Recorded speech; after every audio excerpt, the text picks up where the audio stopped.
Hello, everybody, and welcome to the LongBox Paradox. It's episode 10 something. 104, I think it is. Sounds good. 103, Yeah. 104. It's 103. just a number. It's 103. It's just a number. So I am Dan, your host at comic_chop_news, joined as always by Jennifer. Comics will break your heart on YouTube. Comic books will break your heart on Instagram because we can't have the same name on different platforms unless you're Cinia Reads. And he just magically gets all of it. And if the real Comics Will Break Your Heart on Instagram is watching, then I will pay you for that username. So there was another show called that. There was another show on YouTube called that. Oh, well. That's...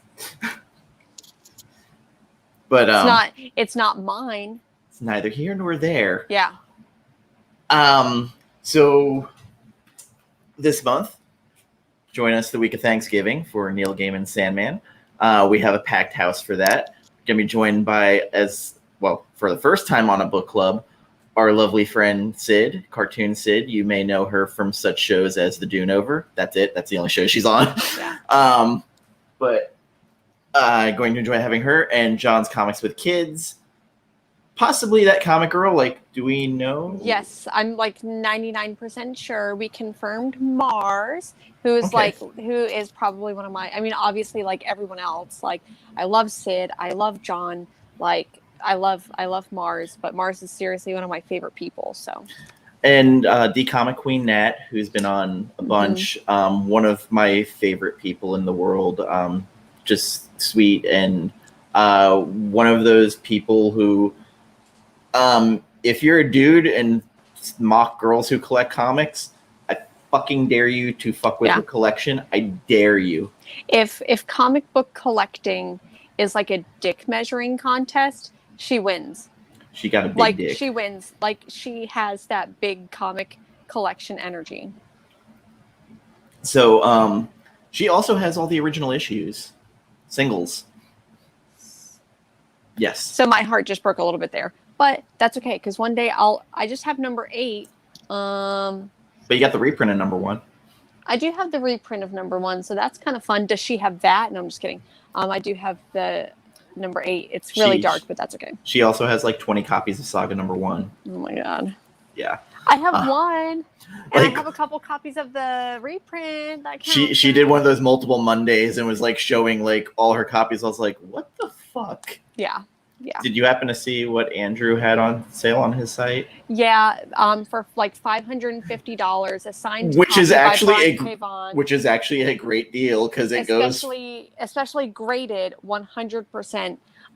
But it's an investment. It's almost like I need to buy a new computer, which I'm looking at buying.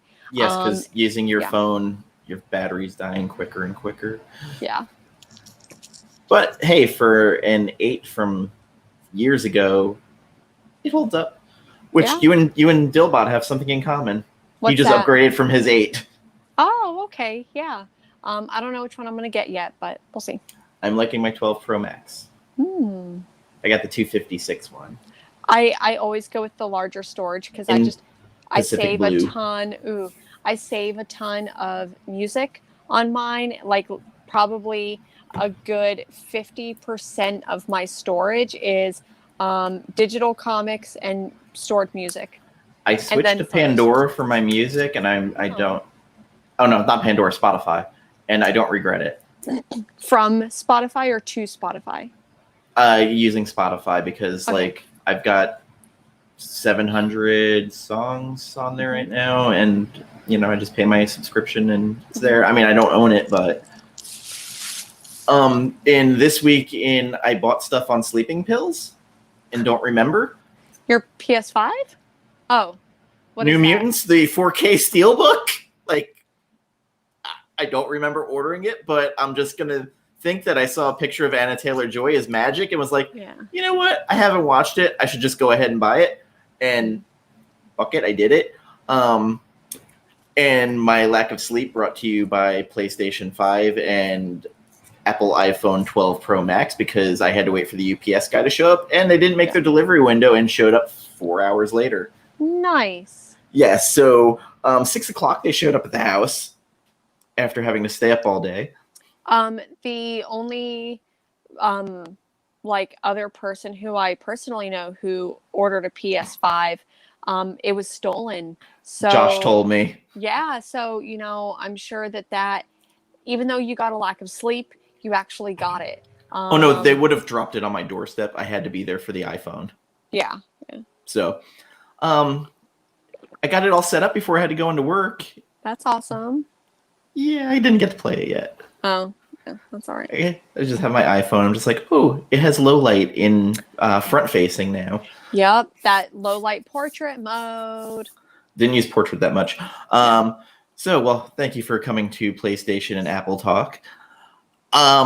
So something happened yesterday that in my sleeplessness brought a smile to this face. Tom King stepped in it fucking again on Twitter by celebrating an editor that he got fired from Batman. Yeah. And then a Marvel editor, Tom Brevport, goes, hey, didn't you get him fired? And then went on multiple interviews talking shit about how you got him fired. Seems rather odious. Yeah. So I'm here for all the Tom King shade, like as blatant as that. And I'm blocked by him, so I had to have someone send me a screen cap of it. Whoever sent you that screen cap. Okay, so 100%. Like, I think that Tom King just like, he already had like one foot in his mouth, and then now it's like, okay, other foot in mouth. Like, how many more feet do you have to put in your mouth, Tom King? However, whoever sent you that screenshot is not following Heather Antos, and I think that they need to follow her because she's a pretty gosh darn good person, in my humble opinion. I'm not going to go into his politics of Twitter. It was like, hey, I mean, yeah. So I just like, think she's a fantastic editor. It has nothing to do with politics. I just think she's a fantastic editor, and hello, John. Her, so. Since John's here, I'm going to mention it. He has his blog about Ten of Swords on Comic Tom 101 and all things X-Men, and it's mainly Opal Luna Saturnine this week and talking about her. Like, what's her motivation? What is she doing? I have a theory going on. Of course, like John's like, hey, X-Men, the Ten of Swords is real weird this week. You sent that to me. You're like, it's really weird. And I hadn't read it yet. And I'm glad that I knew that it was weird going into it because I was prepared. And even being as prepared as I was for whatever the hell is going on, I think that I just, at all 3 issues, I read it and I was like. It felt like the writers weren't on the same page where they're like, I didn't get all the notes, so I'm just going to kind of run with it. Yeah. And so, for anyone watching, spoiler alert, the last issue before this week's 3, Wolverine is about to get poisoned. His food was poisoned. And then he goes and stabs Saturnine. But then the beginning of this issue is some weird parallel universe. She shows him what could happen if he went through with it. And I, to be completely honest, like I feel like there have been some like weeks that there was a lull that just wasn't as good. This week just felt like bad writing to me. It didn't feel like you said everyone was on the same page with what was going on. And like maybe I just imagined this like writer's room where they're like, I have this idea. No, I have this idea. Well, let's do a compromise and let's just put everyone's ideas out there. We're going to have Wolverine stab Saturnine. Oh, but wait, we're going to have it.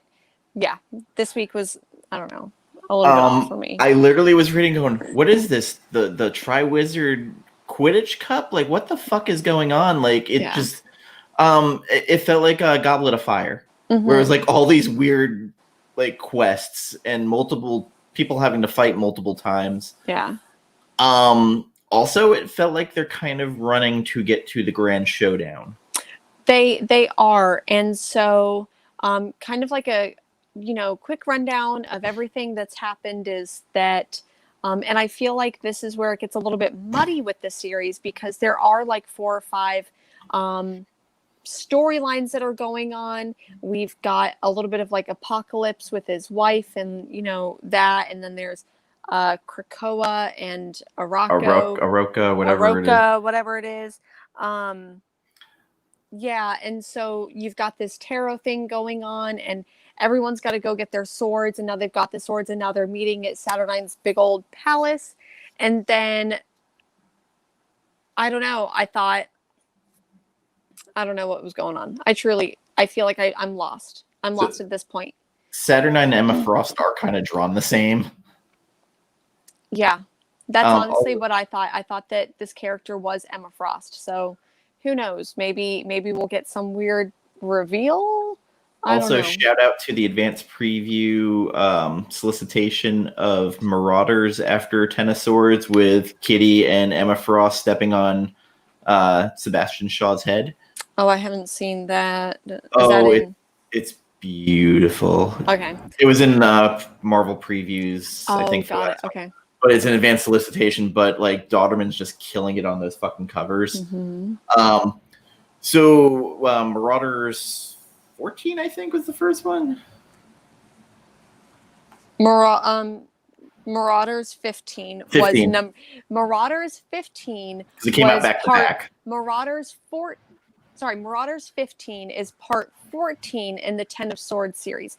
So you've got Marauders 15, but it's part 14, wherever the hell that is. It's part 14. Where am I? Yeah. Kind of. This was like the weirdest dinner party ever. Mm-hmm. Like Cypher gets poisoned. He eats the poisoned sushi that was supposed to go to Wolverine. Yeah, and like there's all this weird shit getting served during this dinner. The white like sword, the unicorn. They literally have a unicorn cut up and served. And they're like, I'm not. They're like, I'm not eating that. He's like, oh, that's good. That's real good.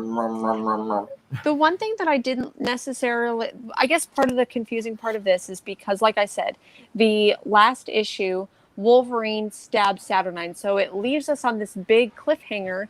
And then this one starts off with, okay, well, this is, what we're going to give you is we're going to dive into a world where it's like this alternate universe of what could have happened.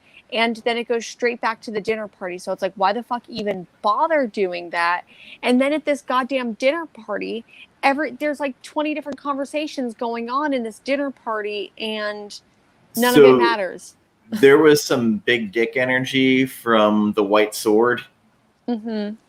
Like him coming over, like, you freaking craven motherfuckers. Now I'm gonna heal him, and I'm not even gonna make him come back to life and serve me.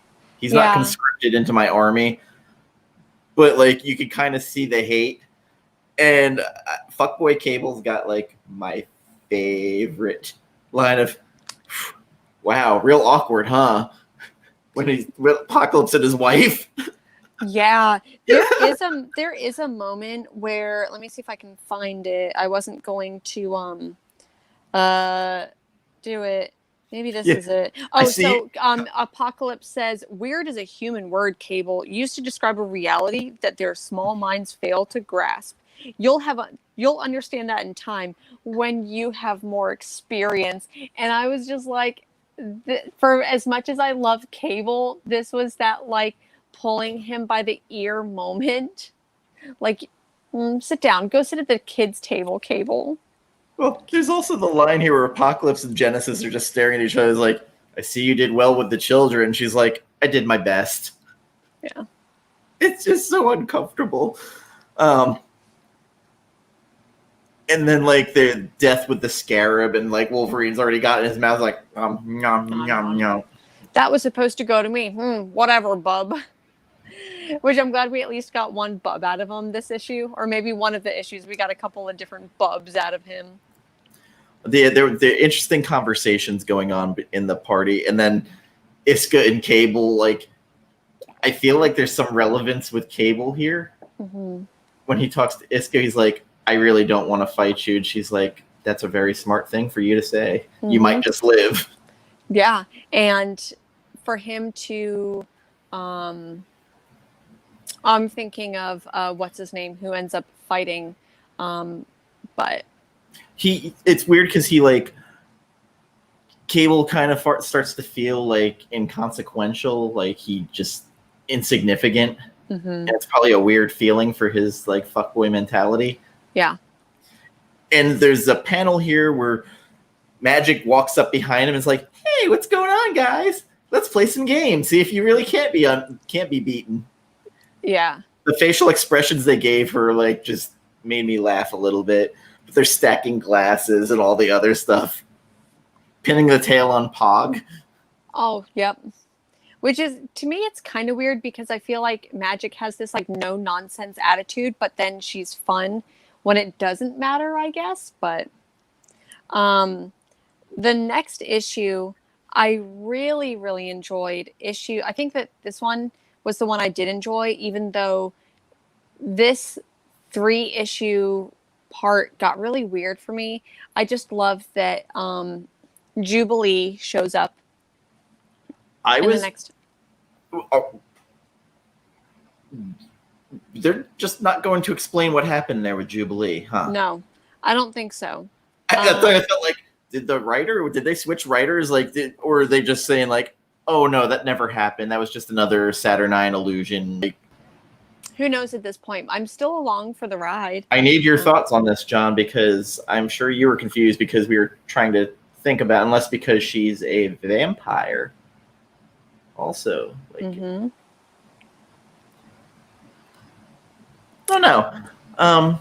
This part did get a little bit weird because the stupid fucking fight at the beginning, but then after the fight, what's her name? So spoiler alert for anyone not reading,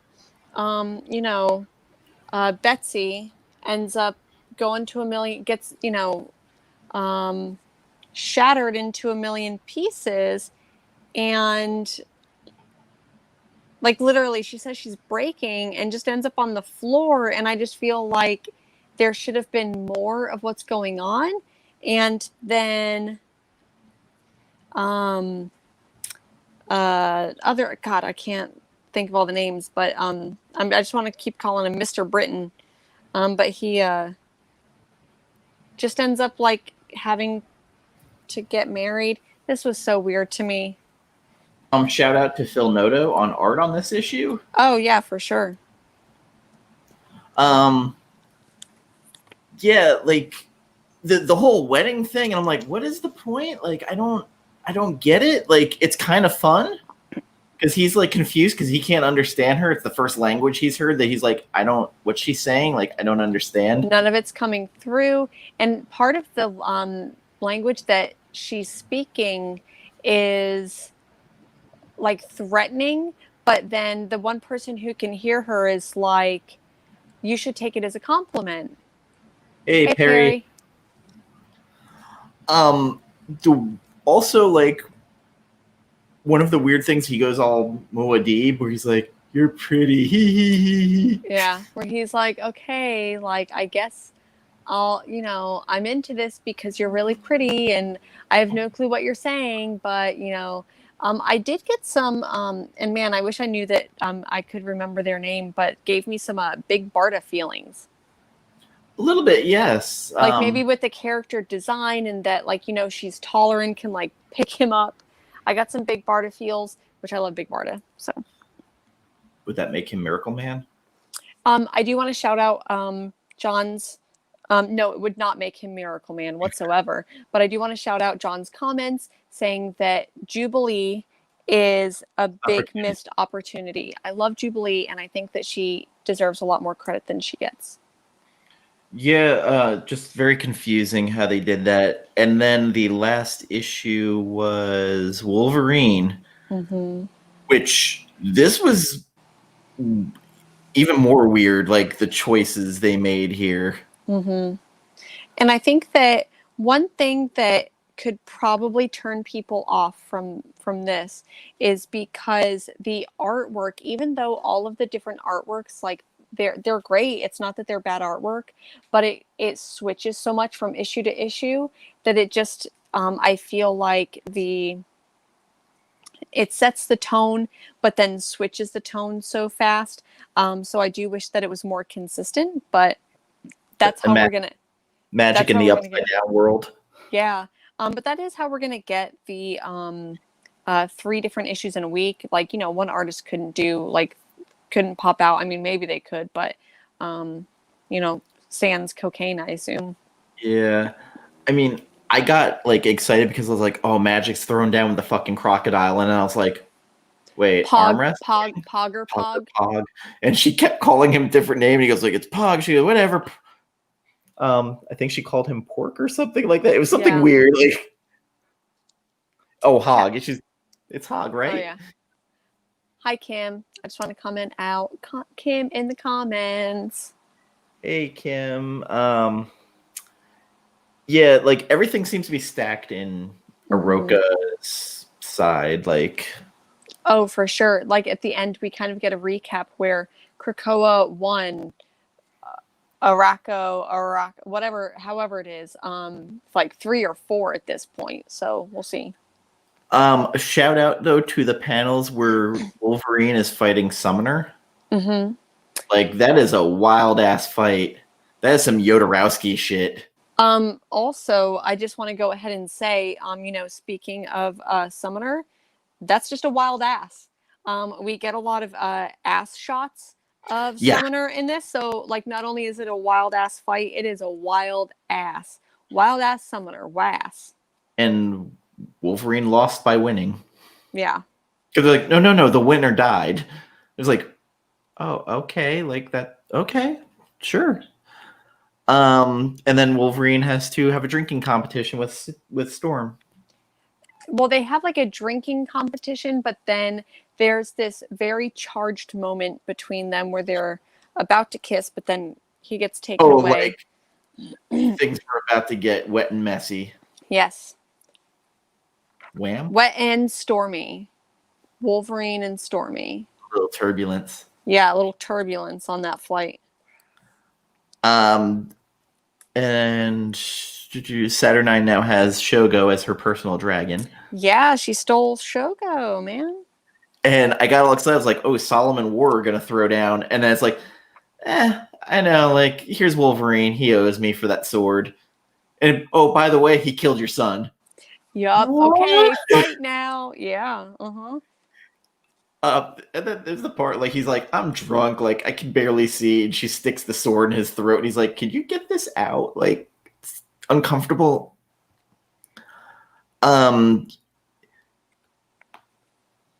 Wolverine ends up cutting her hand off, and that's where it ends. Yep. I still feel, and John, I talked about either Iska or Solemn one of those two are going to pivot this fight. They're going to turn, because we already know that he's pretty much doesn't care. He just wants a good fight. Yeah. I didn't love that twist, John. I'm kind of all over the place with it, but I think I really wanted that throwdown to happen. Yeah. Overall, I think I'm giving this week a 5 or a 6. For the whole 3 issues. For the 3 issues, yeah. This one definitely, I don't want my opinion about these 3 issues, this weird arc, to cloud how I feel about the rest of the series, because I feel like it's a really fun series. But this one was just so weird, and it was so I don't know how to put it, but it didn't feel like it was consistent. It didn't feel consistent to me. Not necessarily that there's consistency in the whole series, because there's so much going on. But these 3 issues were probably my least favorite, but it had some good moments, but overall my least favorite. And I honestly think ever since that last issue of X-Men that we read with Apocalypse and those scenes with him and Genesis, everything's kind of, it set a high precedent and expectation. Yeah. Where it's I need more of that. I need more of Hickman's that. Issues are killing the emotional scenes, Where these other people are like, oh, let's have fucking fun with it and fuck everything else. Yep.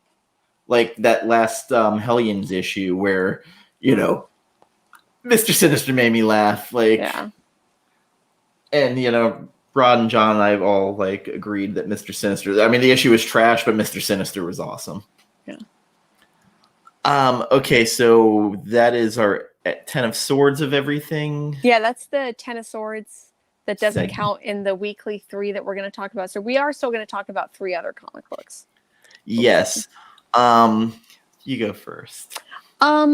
You know, it's funny because I ended up picking up a lot of stuff, but I ended up getting a couple extra issues of Dune #1. I ended up getting, let me actually pull this because I'm just going to go through some of these. So I did end up picking up a couple more issues of Dune #1. Did Vigilante message you with the cover he got? Yeah, he did. What so fuck, I never saw that one. Yeah, so I don't know if that's like a special one. Euro only. Yeah. I did pick these up because I just like them. I'm not reading any of the series, but I really wanted the Native American History Month covers because they're beautiful. I don't know what I'm going to do with them, if I want to like put them up, if I want to, I don't know. I'm going to do something with them, but I got the 4 that were available. I got this. So John, this is going to be sent to you along with a couple other things because you needed It Eats What Feeds It #2. That's so sweet of you. I try to be. I'm really like, I'm a garbage human being. Like I will be the first to admit that I'm a garbage human being, but I try to make up for it. So this is just how I try to do that. So anyways, I also went through my store's back issues and found Martian Manhunter #1 from the Steve Orlando run because that was there. They didn't have. Speaking of Steve Orlando, you can order his book, The Pull, from TKO's website. It's $19.99 for the trade paperback, or you can order the actual issues in a slipcase for $29 or something like that. $34. Oh, got it. But it's got a slipcase. But support him. Like he's doing more indies now, and hell of a guest. I also ended up getting Mother Panic, the first 3 issues of Mother Panic, because I really love this series. And you know they were there. So, what was that? This is a great compliment. I guess. I'm here. I'm here to be a garbage human being. I try to embrace it, and like I said, I try to make up for it as well. So, am I really a garbage human being? I don't know. So anyways, those were just some other like random pickups that I got this week. But I do have a whole big stack right here of stuff. There's a whole bunch of comments. So I just want to go ahead and just say again, like, hello, everybody in the comments. Man, okay, let me go ahead and talk about this one because I know you and I are going to talk about it, Getting It Together #2. This one, I didn't love it as much as the first one. It still hit. It still hit in a certain way, but especially this conversation between and I can't even think of them. Is it Sam? That's the girl's name. Whatever is it, or is it Jack? Whatever the main male character's name is. Sam is the ex-boyfriend. The brother is Jack. Jack. Okay, so it is okay. So him and the other girl in the band, like they have some stuff going on, and I feel like he just sleeps with her to get back at his ex, which I feel is super shitty. They don't sleep together though. Or they kiss. I'm sorry. They kiss, yeah, but they got drunk together at her work. Yeah, and then the ex-girlfriend comes by and is just like, "What's going on?" And he's like, "I only kissed her because I love you." And I just thought that was kind of stupid. I think that was to point out like how you do stuff to purposely hurt people. Oh, 100%. But then I feel it's bad. Very millennial dating. Like it really, there are parts that like hit with me, and I still really like this series. I'm giving the series like an 8 out of 10. This issue for me was more like a 7 out of 10, but I loved issue #1 so much, and I can see this going in a really fun place. I'm also really sad that we didn't get, oh, you good, baby? Sorry, my cat like kind of slipped a little bit. I'm sad that we didn't get any terminology like sounding. So for adults, go look up Sounding if you want to know some fun stuff. But we didn't get anything like that in this. I don't know if it's just me, but like I kind of like feel that Scott Pilgrim of it. I got this Scott Pilgrim vibe during this too. Like if Scott Pilgrim was more like not PG-13 and was maybe more like in between PG-13 rated R. So hi Sid. Never. I see what you're eye rolling me, and that had nothing to do with what we talked. Okay, no. Anyway, yes. Hi, friendo. I totally did get the Scott Pilgrim vibe, especially like it's my band and like I'm gonna do it, and I just thought that was kind of adorable. That's what I'm enjoying with this. So that conversation with Jack and his sister, where he's basically, I lost my friend because of you, and just like going off about her and her, because she had an attitude with him earlier in the issue, and then like all of a sudden she's trying to be nice, and he's just like, no, fuck that. And then she's like, here's your fucking early birthday gift. And he's like, yeah. I'd say like I'm 7.5. Like, yeah. I liked it, and again, it was one of those weird things where you're reading it and you're like, I know this feeling, I know this relate, and like, I don't want to say it's a book that you start feeling dirty reading, but it could stir up some shit in you don't want to feel, or you remember something. I think that what it does though is that it humanizes shitty behavior on behalf of like being in a relationship. So there's going to be parts, I think, where because there's probably going to be one character that you maybe relate to or you see yourself in, but you're going to see them do things that make you feel guilty because like you've seen them or you've been on one side of them, but you still relate to them. There's a lot of really interesting like relationship nuance in it. So yes, but I'm excited to see where this goes. Hey, Puff. What's your next pick, if you have one? I'm doom scrolling at the moment to where it was. Miskatonic from Aftershock by Mark Sable and Giorgio Pontrelli. I am always here for a little bit of Lovecraft shit.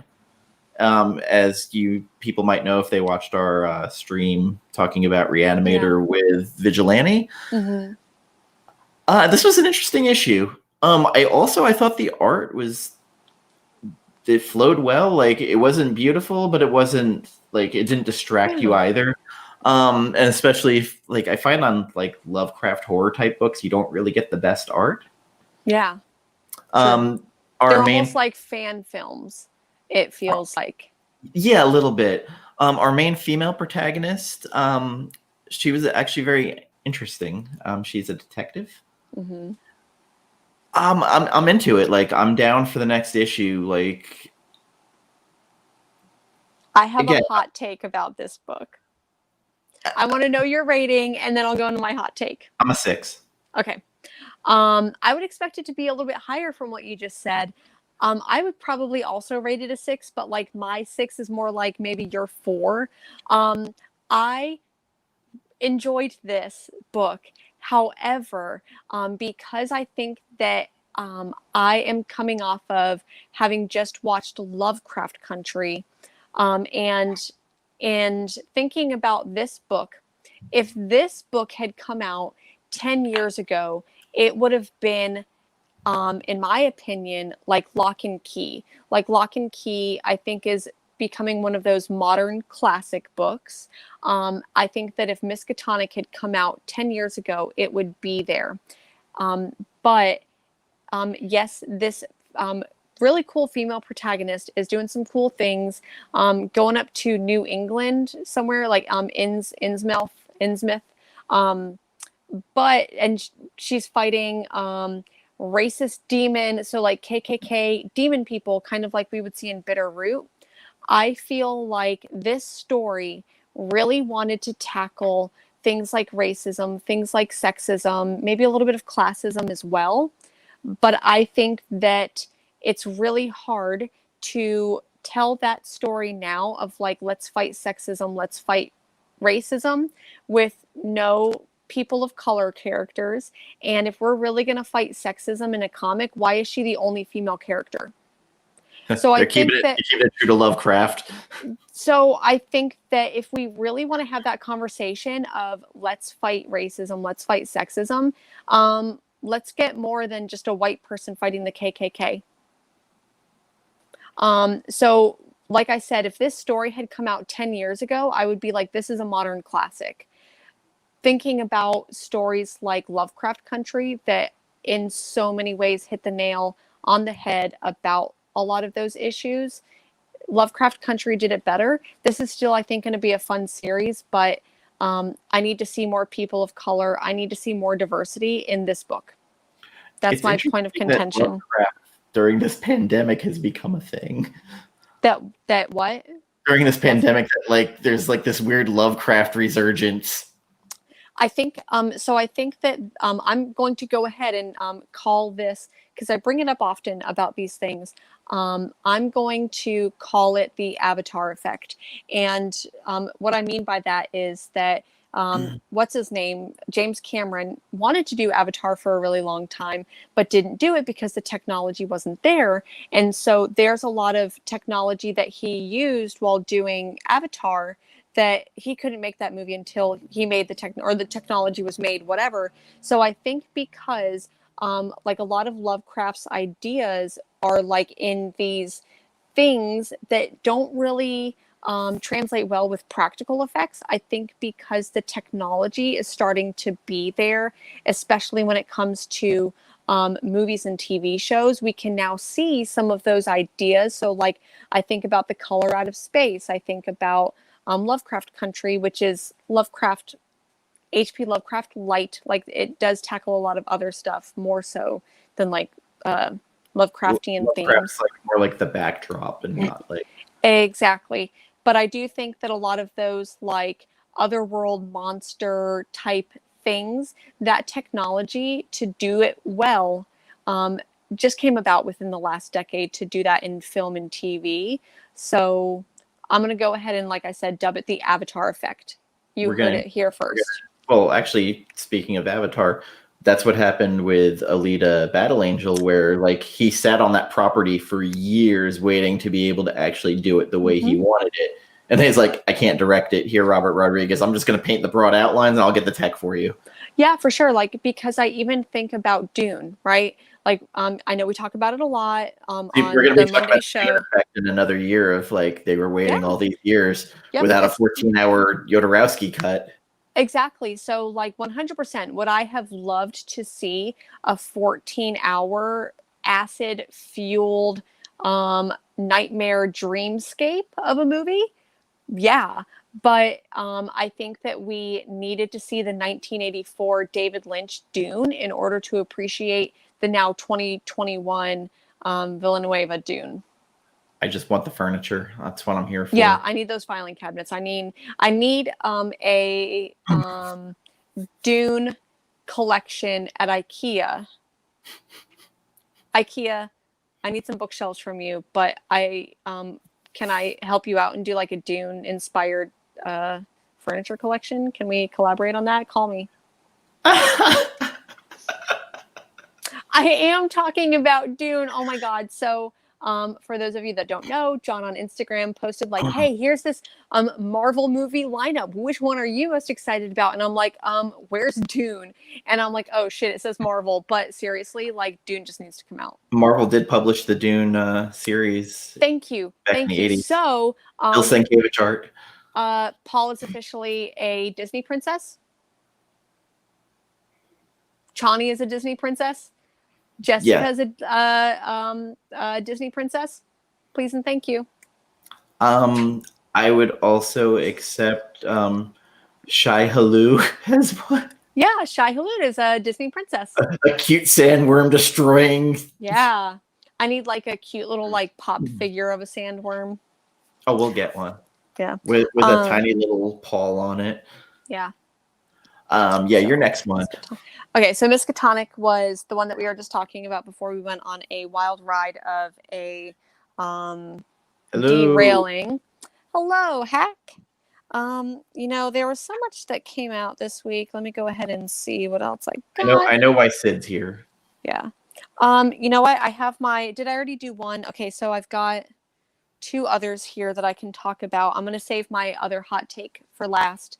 But I've got Terminal Punks here, and I got an advanced copy of this from Mad Cave like a while back, and this is so adorable.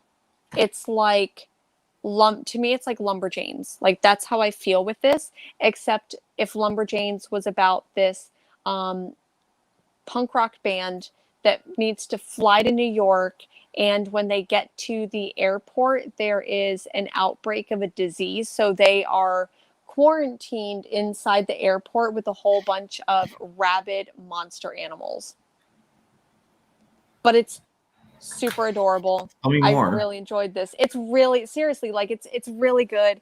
And it's wholesome, which is kind of weird because, like I like my weird like book that's like, hey, here's what sounding is, friends. And then I need to go to something like Transformers My Little Pony or Terminal Punks is a little bit more of an older audience, but this was still wholesome. It was really good. Very diverse cast, and the artwork is it's great. So I really enjoy this. Mad Cave is coming up, and I feel like they're producing some of the funnest content and seriously quality work that I would compare to Image Comics right now. So just because it's like an indie, please everyone check out Mad Cave. Start with maybe like Stargazer, Dryfoot, Terminal Punks. They're doing some really good stuff. Hello, Chaos and Comics. Hello. Hey, everyone in the chat. I know you and I talk a lot about what we're picking up and what we liked, but I'm really curious what everyone else in the chat has picked up. Throw it in the chat. Throw it in the chat. Like, tell us what you got, because more than likely we got it too. So anyways, Terminal Punks, I'm going to give this issue like a 9 out of 10, 9.5 out of 10. It was really good. I really enjoyed it. If you, I know that my local comic shop still has plenty of copies. So if there's anyone like John, if you want a copy of Terminal Punks and you want me to send it to you or whatever, anyone, just let me know and I'll see if I can pick it up for my LCS. So my next book is what I would describe as comfort food. It's not necessarily good, but like I enjoyed the hell out of it. Mm-hmm. And that is Taskmaster from Marvel Comics. Okay. He is my favorite jabroni villain. Villain. Yes, he's just such a schlub, and I'm here for it.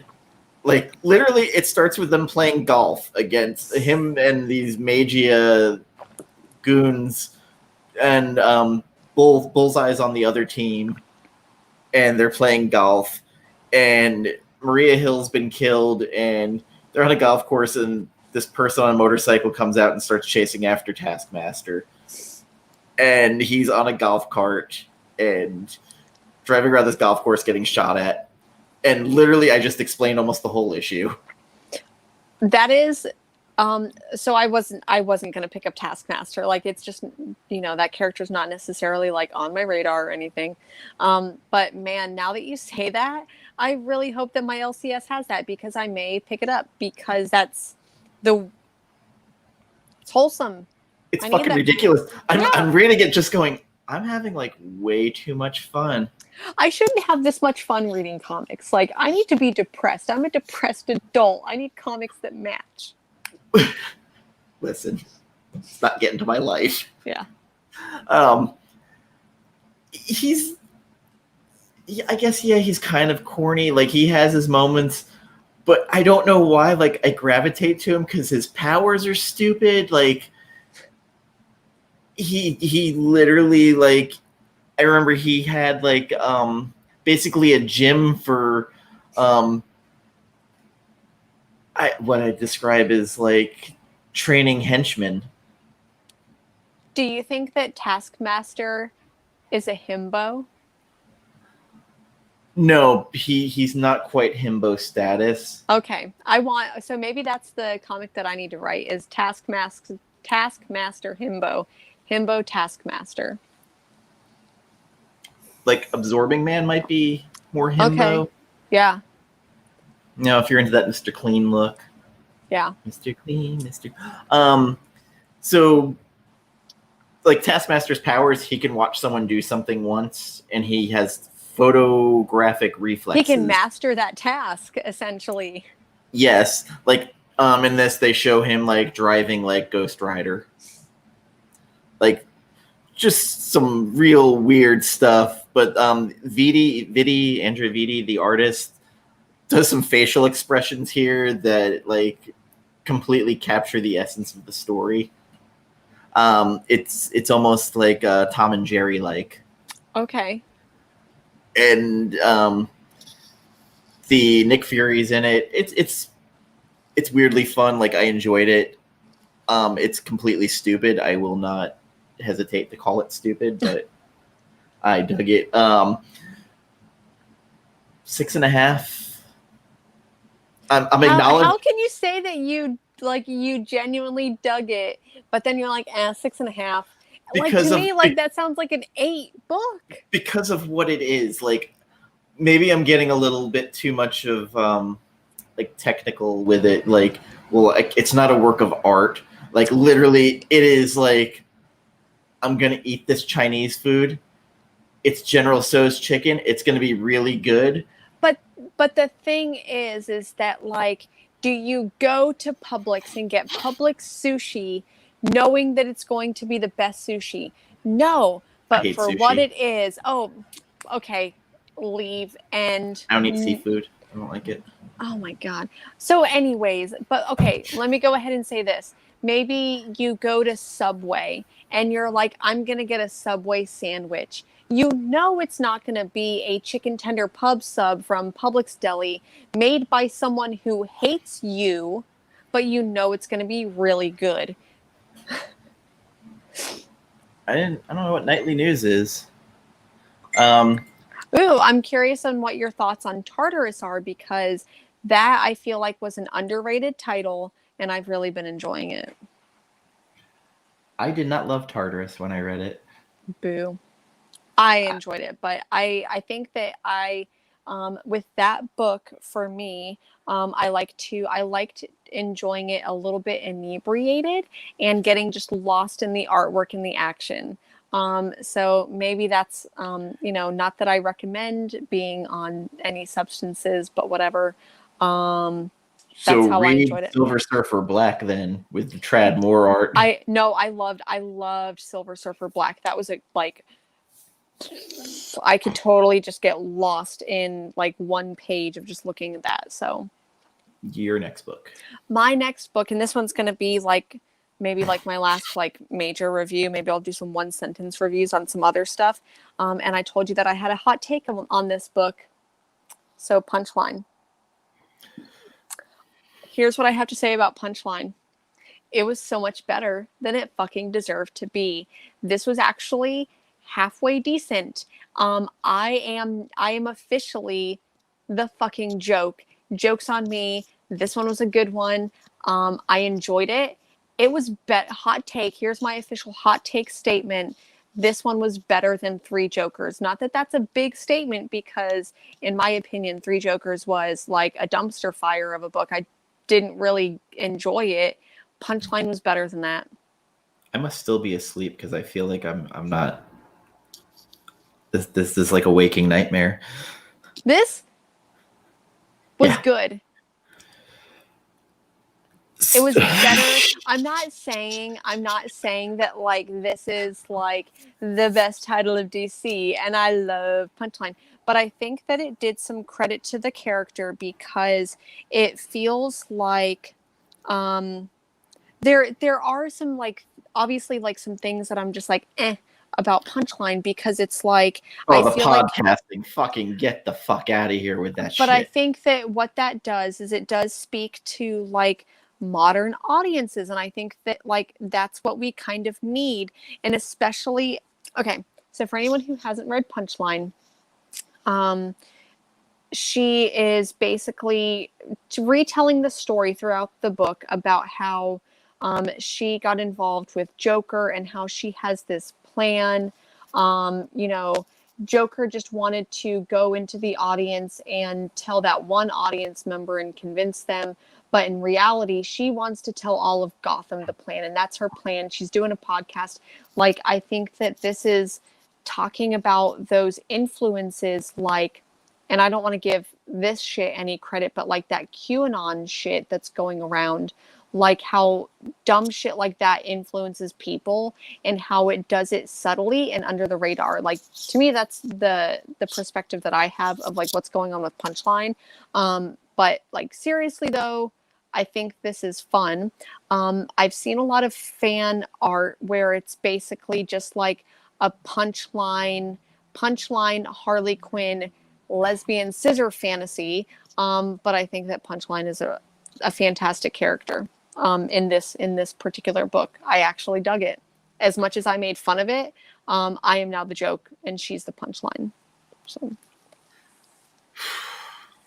7.5, 8 out of 10 for me. So here's my hot take. Mirka Andolfo has never worked on a book I've liked. So you didn't like the artwork or you didn't like the story? I did not think the art was fantastic in it. There's some panels here that were cringeworthy for me. There are some moments where Mirka Andolfo, who is the artist who does that one, hey bud, who's that artist who does I'm thinking of that classic Spider-Man cover where Mary Jane's like J. Scott Campbell. So I feel like all of her artwork looks like that J. Scott Campbell extremely sexualized artwork. I think that it worked for this, but I didn't love this for the artwork. I loved it for the story. That's my hot take on Punchline. It was better than we deserved. So the good and bad thing for me, I was very happy to see Harper Row, who was created by Scott Snyder and Becky Cloonan, in the story. Character I really liked. Also, little side note, Becky Cloonan was the first female artist to ever work on Batman, the main title. I did not like the way that Harper Row was drawn. I did not like really the way she was written.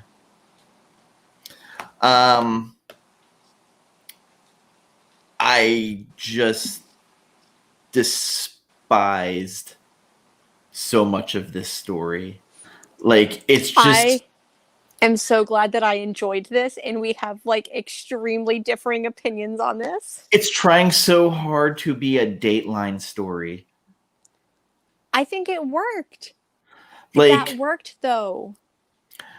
So I started thinking of Amanda Knox while reading this, and probably has nothing to do with one except for she made that weird like joke during something the other week, like, oh, this is worse than being an exchange student in Italy. And I'm like, bad taste. Yeah. I do like that she had to put the Punchline outfit on, like get all kinked out for the thing, but like I'm like, oh, she's trying to be a cult of personality. The dude who's got Harper's brother like ready to bone zone is like working for her in some way. He's a clown, and there's all these clowns everywhere.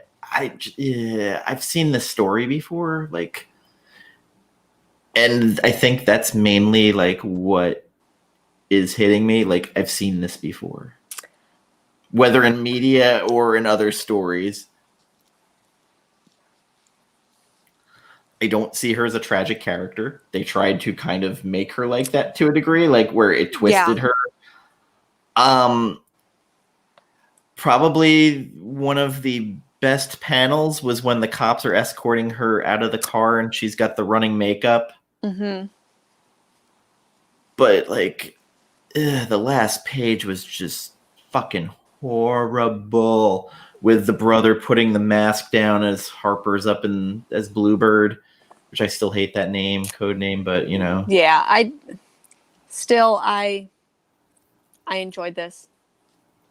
I'm going to keep talking about it every week. Every month. 4. And also 7. I'm waving bye-bye to this book. And it was like, be back in 2021. I was like, how about no? You're telling me that we read on this show, we fucking hate Read Mercy for 6 fucking issues, but you're not going to pick up a second issue of Punchline? Listen, I didn't think I was going to pick up this issue either. And I was like, I'm doing it for the show. This will be funny. And then I'm reading it going, and there's always the thing that like, I just was not in the right mindset to read it. Like, there's been books where you've read it like not okay, and then like you're just like, oh fuck this, and then you read it later, you're like, it wasn't that bad. Like, maybe at another point, I think I just needed to be away from Punchline and Joker and all of this for a while, because it's just been non-fucking stop for how long is it Joker? Like, even the Tom King run at the end, fucking Joker was there. So like, just give it a break. Well, what's your last pick? I had it queued up and now I don't remember. Sorry. It's all right. I got lost in my own rant. It happens. We only find them when they're dead. I'm glad you mentioned it. This felt like the most complete issue so far. It kind of gave a little bit of the past. There was a lot going on. It did have that whole Star Trek thing of, well, if we don't stop, the engine's going to fail, kind of stuff, the warp. The art is completely interesting. I love the colors. The colors pop so much during the book. It kind of reminds me of Christian Ward to a degree. Yeah. If you took Christian Ward and mixed it with a little bit of Stephanie Hans. I would say if like Chris Ward, Stephanie Hans doing anime style. Yeah. I enjoyed it. Like, the first issue was one, like, when we read it, I was like, I don't know, like, what to think, because it just went by so fast and like explained nothing.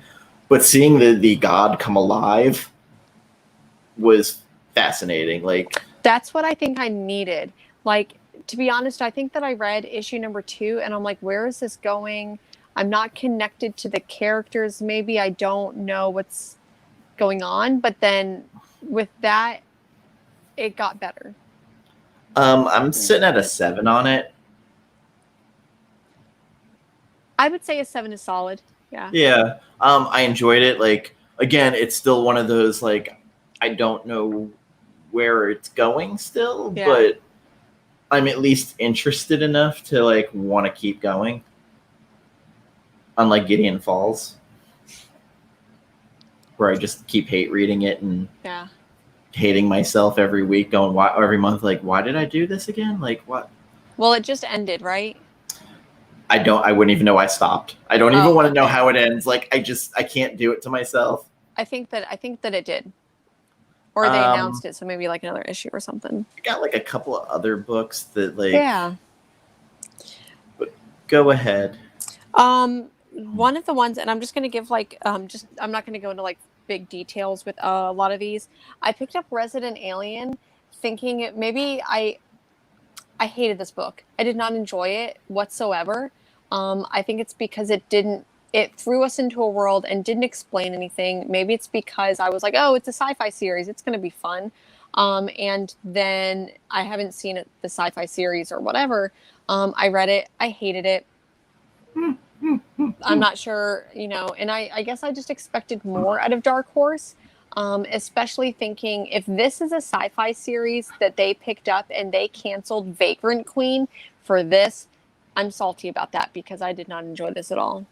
I wouldn't say I'm a hater of Gideon Falls. I didn't know what the fuck was going on. Like, it was unfriendly to the reader. I enjoyed Gideon Falls, and I keep defending Gideon Falls. That being said, you've only read the first trade. I have only read the first trade, so I haven't loved it enough to. It's funny that someone who hated it has read all of them for the most part, or read a lot of them. Someone like me, I enjoyed it, and I still haven't gone back. So that tells me how much I enjoyed it and how much you hated it. So, not a Gideon Falls hater here. It was a frustrating read, and when you like keep just dropping shit and not explaining it, like Mercy, like it got Don't even frustrating. compare anything Jeff Lemire has written to Mercy, because I'm just explaining the frustration of it, where you're just like, just give me something to hold on to. Yeah. I just need. Isn't that a song? So anyways, Resident Alien, I would give like a 3 out of 10. I'm not going to go back for more. That's like very, very low for me. That's like not fun. I really wanted to like it and I didn't, but I'm not going to put myself through going through that one. So the death metal infinite hour extreme. XX extreme. So like, how extreme was it? I know Gambit will love this book because of Lobo, and they introduce yet another dark Batman from another universe. The Batman man that frags, where he injected Lobo juice into him and became Lobo. They have a fight again, like, also like he rides a motorcycle and he has dead bodies floating behind him instead of like what Lobo had, like dolphins following him around. Yeah, they're just really just throwing shit out there. They really are. Like, I feel like what they did was they went to a fan board of like 12-year-old kids who are just like, I want to see Batman doing this, but what if Batman was... It gets meta, like where like Lobo's fighting. He goes, "Oh, what the frag is this now? Frazetta Batman?" Because wearing armor and a cod piece and everything, like it's basically like a Dio video for Holy Diver. Ah, don't even compare it to Dio. I love Dio. I'm just saying the video, not Holy Diver. Been down too long in the midnight sea. You can't hit that. Holy Diver. Holy Diver. I can't. I really can't. No. All of a sudden, the views drop to 0. This is just fucking ridiculous. Like, and it knows it is. It 100% knows it is. It's just like, oh, people will buy this shit because it says Dark Knight's Metal. And like, I was like, this had 3 writers. Like, how the fuck did it have 3 writers? Like, it's a 5. Like, it knows what it is. Like, it 100% knows what it is. It knows what its audience is. Speaking of, there is a Becky Cloonan Wonder Woman cover coming out that I saw. Is this for a future state? Yeah. It's like a number 2 issue of something, right? Yeah. Read Across Stars posted in her stories, and I was like, I fucking need that. Yeah. I honestly feel like when it comes to the future state, series that DC is doing, I'm probably just going to straight up add all of them to my pull list, because there doesn't feel like there is a series or title that has a like artist writer team that I'm like disappointed in.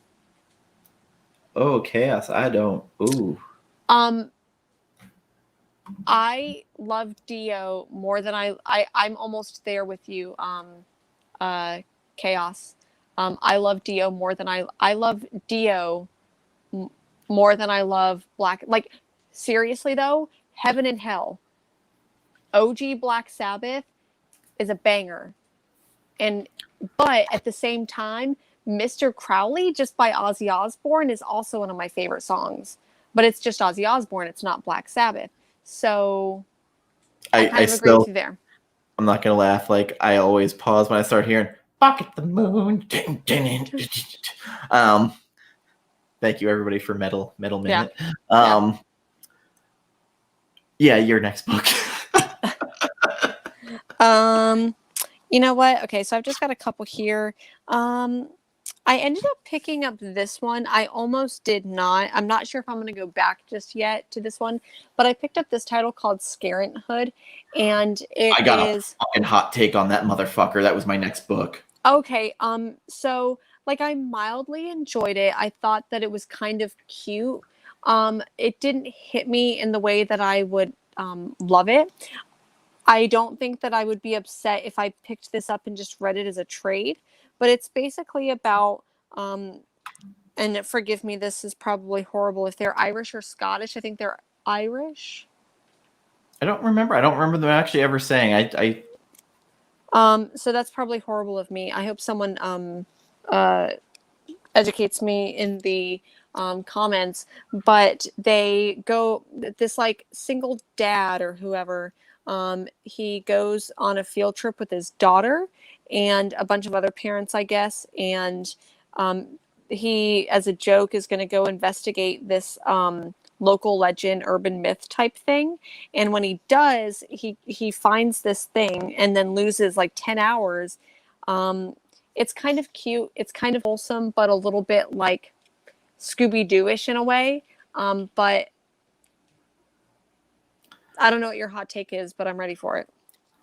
So this feels like it was a book that like it got pitched for the Hill House imprint, and they're like, "Nah, this is bullshit. Get the fuck out of here. Don't come back." Like it wasn't extreme enough for Hill House, and it didn't have enough blood for Hill House. But it easily could have been something like that. I agree. But it like 100% is in the horror trope area I hate. And immediately when I started getting the weird like haunted family bullshit, like at the end when it starts like affecting him constantly in the house, I'm like, oh, like I've seen this movie before and I hated it when I saw it the first time, the second time, the third time. And then we'd have like Irish Ryan Reynolds playing it like in the Amityville remake. I don't need that. I kind of thought it was bullshit. I hated it. Oh, I didn't hate it. I think it is what it is. It was what it was, whatever. But I didn't expect a lot out of it anyways, so I wasn't disappointed. Un, deux, trois. It's a 3. I am surprised you did not bring up a certain Sandman book.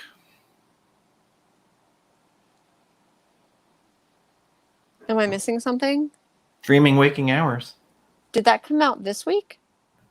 I have issue 4, so yeah. That came out last week. Oh, was it? Uh-huh. Oh, then I'm just late then. Never mind. Yeah. Let me see here. 11/4.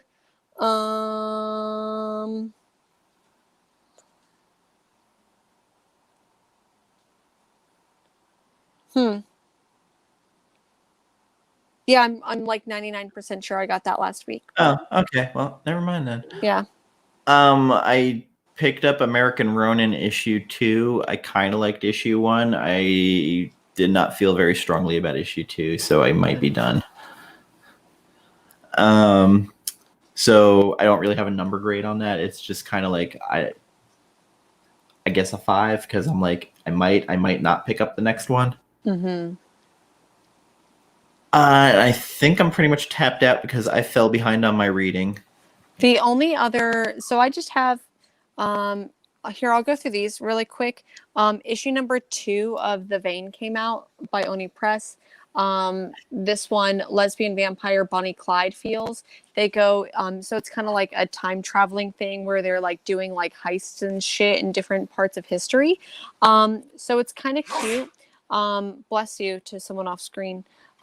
So I just really enjoy Emily Pearson's art. I think that their artwork is really fun. The story didn't get me in this one the same way that issue number 1 did, but I still enjoyed it.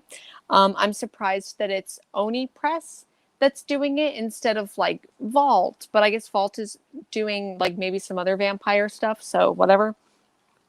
I also got Goosebumps Secret of the Swamp number 2. I got number 1. Really just adorable, wholesome stuff. And then the last one on my list for this week is actually a title that came out last week, and that's Lonely Receiver number 3. I love this book so gosh darn much. So I love it. It's really good. It's like Black Mirror, but maybe Black Mirror meets Getting It Together, where it's a book about relationships, but in this like weird world where you get surgeries to connect yourself to a digital assistant who is like your digital assistant, but they're also your lover. And anyways, it's really good. I highly, highly recommend it, by Zach Thompson, and Jen Hickman does the art. Oh, I wanted to bring up something now that we were just talking about Frazetta. Friend of the show, Varangian Vigilante, is going to be talking with Sarah Frazetta on his channel, which I think he was doing that today or now. Yeah, it might be now, but I just wanted to bring that up if you happen to be a Frazetta fan, and I'm sure Vigilante is going to have good stuff to talk to her about, because like that is completely his jam. So just want to bring that up for anybody who is interested in Frazetta. So going into the comics for next week, if you're done with your that was, I mean, that Texas Blood, I hate it. I don't like it, but I didn't want to. That was like the only other thing that I read it. It got actually better for me than it started. You know what? Let me actually rephrase that. This issue, what was it? Number 5, I think it is. 4 or 5, yeah. Yeah, it's actually number 5. So it's it was actually better than some of the other issues, but I just did not connect with the series overall. Starting to go somewhere. Yeah, exactly. Big Girls number 4 comes out. I'm done. I've been done, but like Black Magic number 16. If you need some of that witchy goodness. Friend of the show, Steve Orlando's Commanders in Crisis number 2 comes out. 2. Issue 2, you even said, was a better read for you than issue 1, because now you have the world and everybody laid out. And there is a theme there that is brought right in the beginning about the death of the body they found and what he was symbolizing. Good issue, great writer, support him. Then we have the 25th anniversary of The Darkness. Not the band from I Believe in a Thing Called Love. Yeah. Which is weird that it's been 10 years for that book, or 25 years for that book, which is crazy. Die number 15 comes out with a Sienkiewicz B variant. So I know what I'll be buying, and would this be finishing the arc? I think so. To be completely honest, I hope so. I really love Die as a series, but I think that I'm ready for the series to just end. Hot take. I love it. I want it to end. You've been talking to Mars too much. You know, I watched her Siri, the pull list, and she was talking about that, and I'm like, same. I really love this. But then they'll introduce something. I'm like, and I'm like I kind of want to, I kind of want to see where it goes, but I either want it to leave the world it's in and do something completely new, or I need it to end. So if they do the whole D&D of things, it'll be 20 issues. Okay. Ooh, okay. So. Yeah. And they've been doing the similar, so doing a D20. Chaos and Comics says around 25, which I could see 25 also. I think that's an interesting number. But rolling and finishing on a natural 20, can you go wrong? Yeah. Although the description of this issue, the great game ends, the board is flipped, the pieces go to pieces. Can anyone play on? Wait for next week, on next week's episode. Yes. So Sienkiewicz cover, I'm in there. East of West Apocalypse Year 3 hardcover. It's got an awesome cover. I feel like, even though I don't have any of the hardcovers, East of West is easily one of my favorite series ever. So. Kieran Gillen sent his Discord, 25 issues. Okay. That's a good number. It is a good number, but I like your theory. I wish that they would have planned it out a little bit more and done like a D20. That would. So someone else asked about it, he became mysterious. Ice Cream Man number 21 is coming out, and for anybody not reading Ice Cream Man, like, get on it. Like, if you like Tales from the Crypt or like little one-off issues with an overarching storyline, like, seriously, you could have not read any of them and pick up issue number 21 and probably just read it and enjoy it. They're great. Yeah, like you don't really have to have read the earlier issues because each one. There was one issue that told the history of the Ice Cream Man, which was pretty important, I thought. Ludocrats trade paperback. You were a fan of Ludocrats. Yeah, that was a really good series. 7 to Eternity number 14 is 7 to Eternity is finally back. Yeah. Sid and I'll be. I'll just do Remender talk with Sid. Yeah. Until like we have that really horrible episode when we get bigger, where it's gonna be Tom King and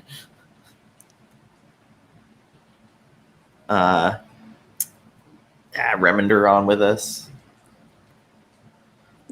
Okay, I hate this. Like, I feel like I was looking at what was also coming out this upcoming week, and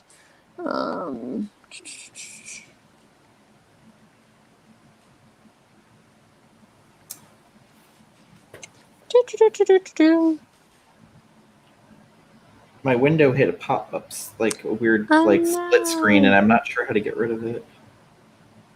Is there a new issue of Department of Truth? No. No. Shoot. Stillwater number 3 comes out. I feel like I have so much faith in Chip Zdarsky, but Stillwater's issues number 1 and 2 just didn't do it for me. But like I said, I still have some faith in Chip Zdarsky's writing that I think that it may work. Who knows? A book I'm very excited about from Dark Horse. This is it. No. What is that? Barbalian Red Planet number 1 of 5. Yeah. I'm totally down for it. Barbalian was actually like one of my favorite characters from Black Hammer, just because of how complex of a character he was. Yeah. We also have You Look Like Death, Tales from the Umbrella Academy number 3. I've been digging that series. It's been like a kind of a wacky, wild ride. Really, David really Mack good. cover.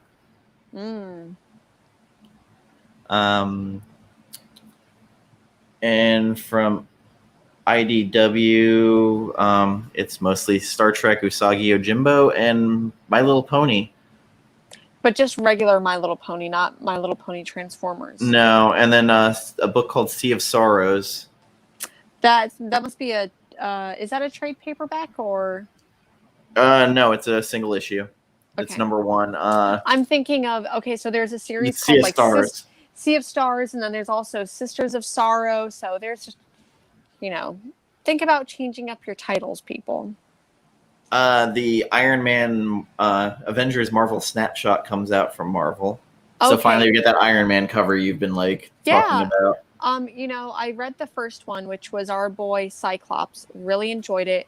Read the second one, which was Spider-Man. Totally hated it. So the Iron Man one coming out, I'm still going to pick it up because I really enjoyed the first one so much. Cable number 6 comes out. Hell yeah. Fuckboy Cable. There is a Steve Scroce variant for it that shows him holding the Star Sword with Beale's helmet cracked. I'm not going to lie. I feel like a lot of times we get these covers to things like Black Widow or like other female characters where it's like, very sexualized, very like not anatomically correct. I want to see, because I think that we deserve like full fuckboy Cable, and I want to see like Cable on the cover with like the hip V going on. Like that's what I want to see. Like can we get a like Phil Noto to do that cover, please and thank you. I did not see the Captain America snapshot. Yeah, I didn't. I must have missed that one out.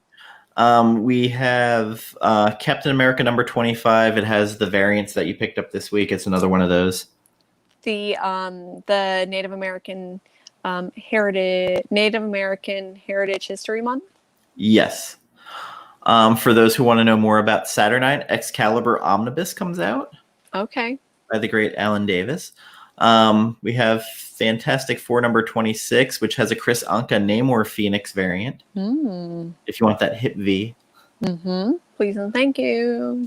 Hellions number 6 comes out with a Enoch Lee variant that looks kind of awesome, even though it's showing a character. I don't know who the fuck they are on it. So that's par for the course.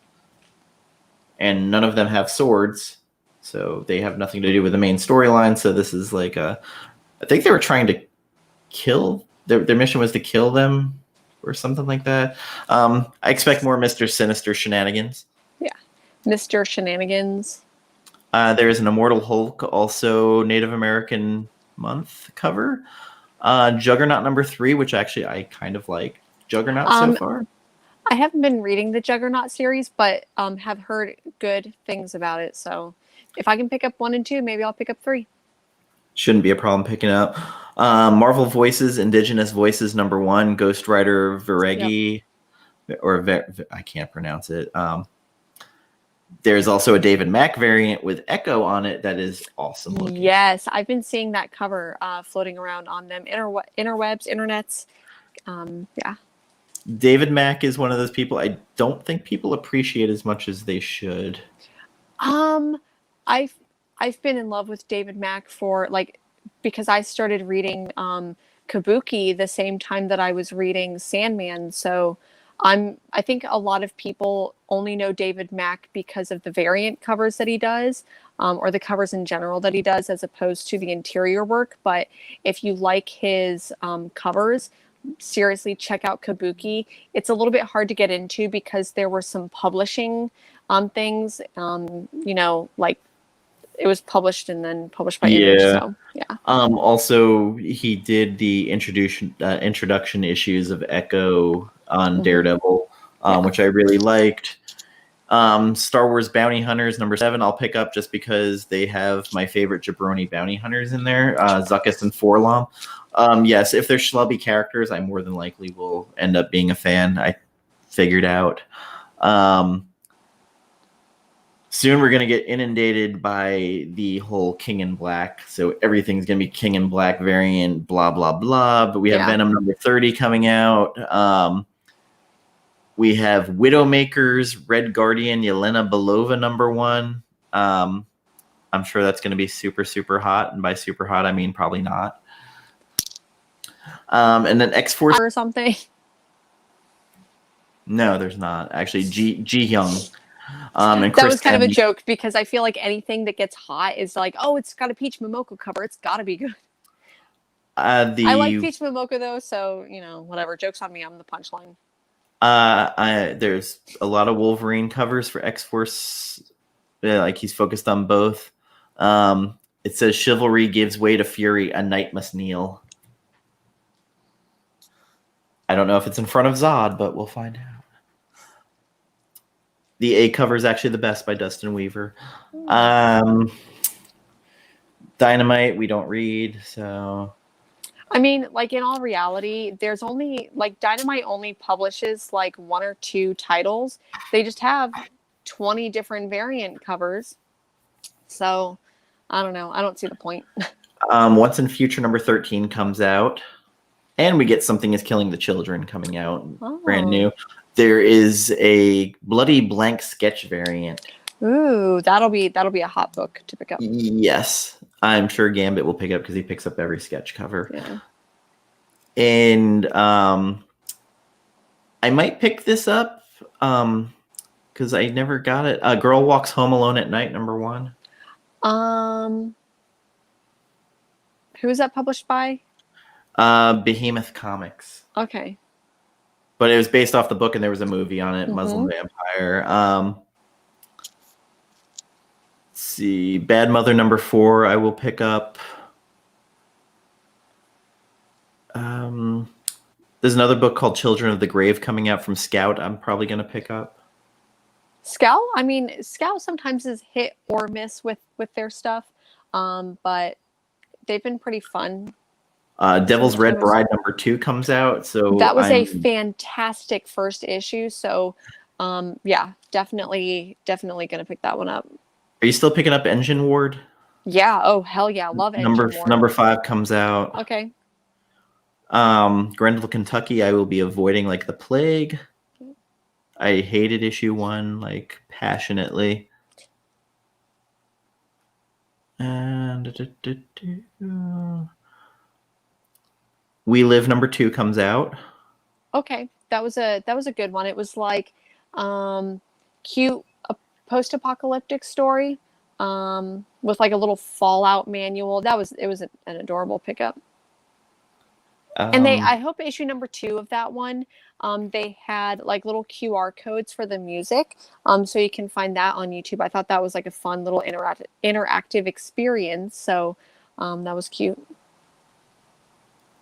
I actually don't know how to look up what's coming out anymore because for DC, because UCS is no longer going to be distributing. Okay, here we go.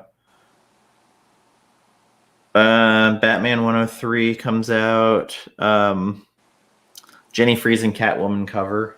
Mm-hmm.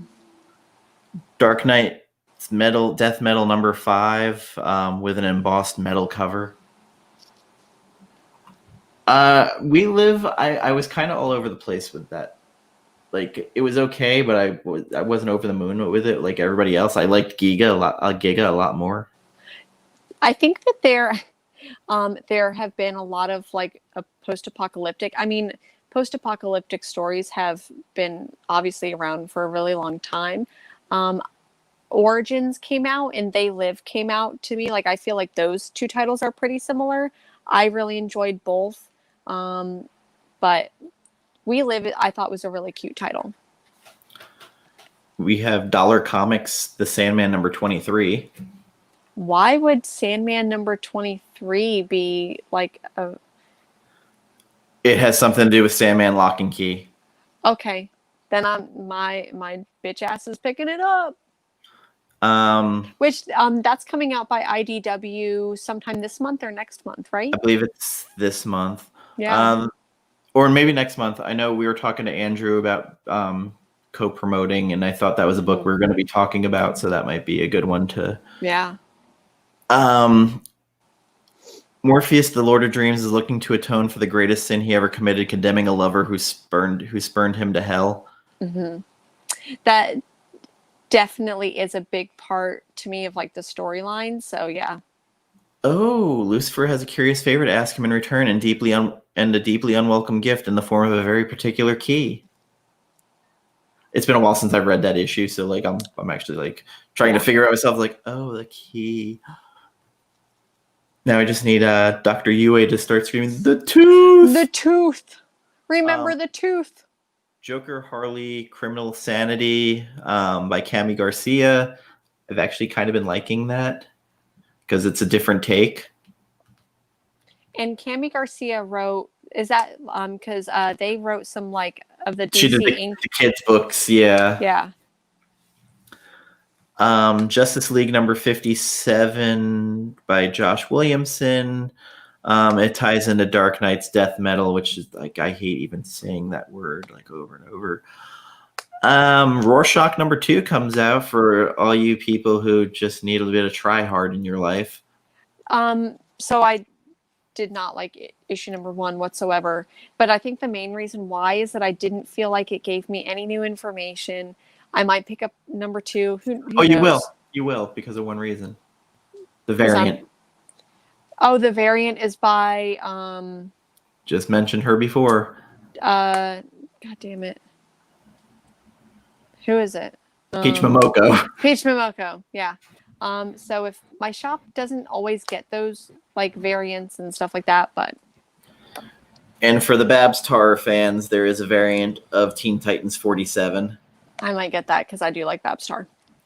And for those who want to feel like they're getting punched in the nuts repeatedly, Batman by Tom King and Lee Weeks Deluxe Edition hardcover comes out. You too can waste $30.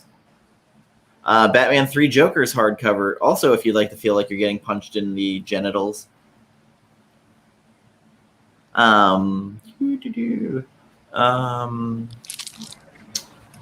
Flash Year 1 trade comes out. That was really good. JLA by Grant Morrison Omnibus. Highly recommend. That is $150. And the Plunge hardcover comes out. I liked it. It was tropey as fuck, but I liked it. And that is it. And we will have the Dune over on Tuesday night at 10 because schedules suck and we had to move things around.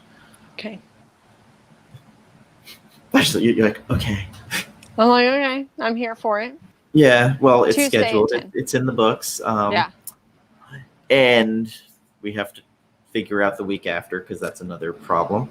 We're going to be doing a Thanksgiving fiesta episode for those of us who don't have families. We're going to be doing our live show on Thanksgiving night